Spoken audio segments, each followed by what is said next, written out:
All right, we're now joined by the founder and president of Not In My Name, Siyabulela Jentile, to weigh in on the recent gender-based violence and femicide cases.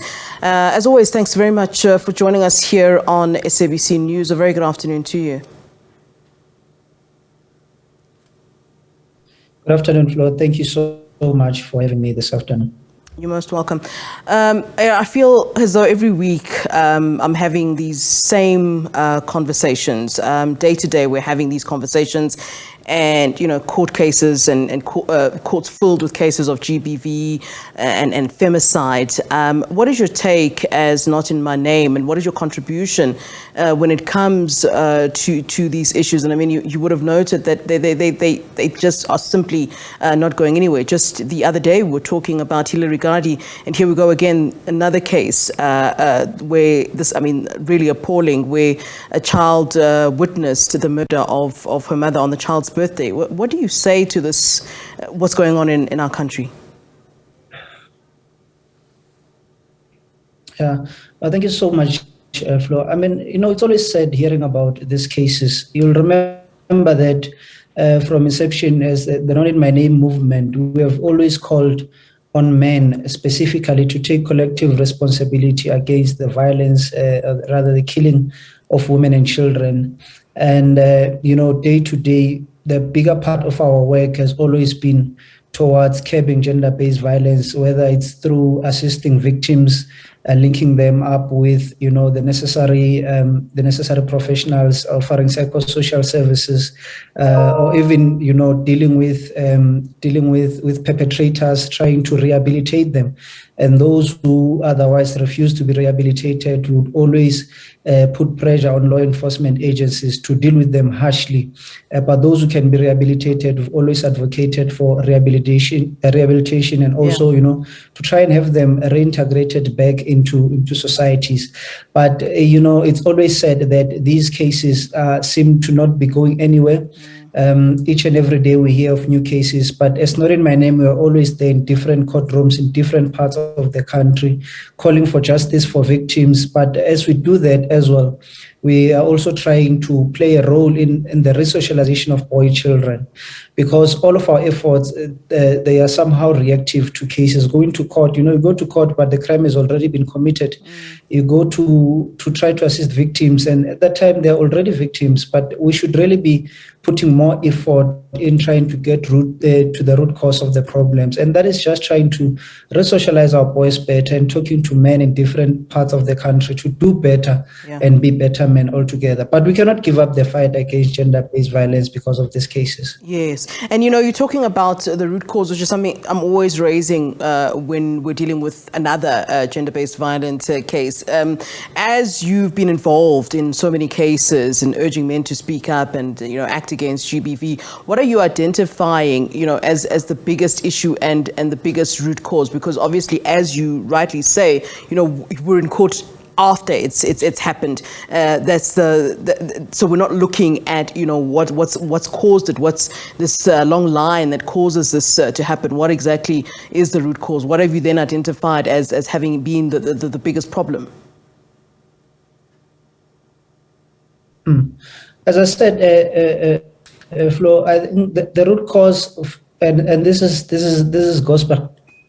Gospel according to observation and different studies that we've looked on. It's socialization, really. Violence has somehow been normalized in South Africa. You'll know that we are indeed a very violent country, but not only that, these social scripts that are somehow toxic and these violent masculinities have been learned, by these small boys from their fathers, who learn them from their fathers, who learn them from their fathers. So there's a chain of events of violence that has been internalized and somehow reproduced. So hence I say that most of our work should be towards breaking the cycle of violence, to teach our boys better, because even in our families, Flo, I always make these examples that we can have a boy and a girl in one house, but we socialize them different. We always encourage our girls to be submissive, and then we always encourage our boys to be aggressive. So for us to deal with this thing effectively, we need to go back to those settings, to our own families, and make those immediate changes. Teach boys that it is okay okay to be vulnerable, it is okay to be soft, and teach girls that it is okay to be strong. And when you do that, then you allow them to grow into positive people who are going to contribute positively in our society. So we are sitting with a group of very violent men who know no other life, because they've been socialized that in order for you to solve problems, you must engage physically. Most South African men who are violent know no other conflict resolution way other than being physical with their significant others, or just relating with females or women. They just become violent because it's something that has been normalized and internalized in our societies. So we really need to start socializing, re-socializing the entire society, in fact, differently. That is the only way we can get to deal with gender-based violence effectively. Last week I was speaking to another organization, Soul City, and they raised a very interesting point, talking about, the issue of depression, and how we're also hearing quite a lot of stories about men committing suicide. And, I wonder if there is a link, between this propensity to violence and these, suicides that we're hearing of. Is that something that, is possibly also being looked at by organizations like yourself, whether or not there is even a link between the two? Yeah, most definitely. I do think there is a link between the two. Look, and one of the things that we've been trying to do as an organization right now is that we have been having these dialogues that we've been having every 2 weeks or so, where we invite a group of men to talk about different issues, because there aren't enough safe spaces for men to ventilate their own issues, their own frustrations, what they go through almost every day. And the impression that is created out there is that no one wants to listen to the voices of men. No one wants to listen to the frustrations of men, which is untrue, by the way. However, we still have these conversations because we realize that part of the violence is, in fact, influenced by the fact that men don't speak up, and the violence then at the end of the day, it bursts out. This person becomes violent because they've been bottling a lot of anger inside them, and then some end up being violent, others towards others end up being violent towards themselves. They hurt themselves, and ultimately they commit suicide. So we cannot rule out issues of depression or just mental health in general when we have a discussion or discourse around the gender-based violence, because there's a lot of factors that filter into that.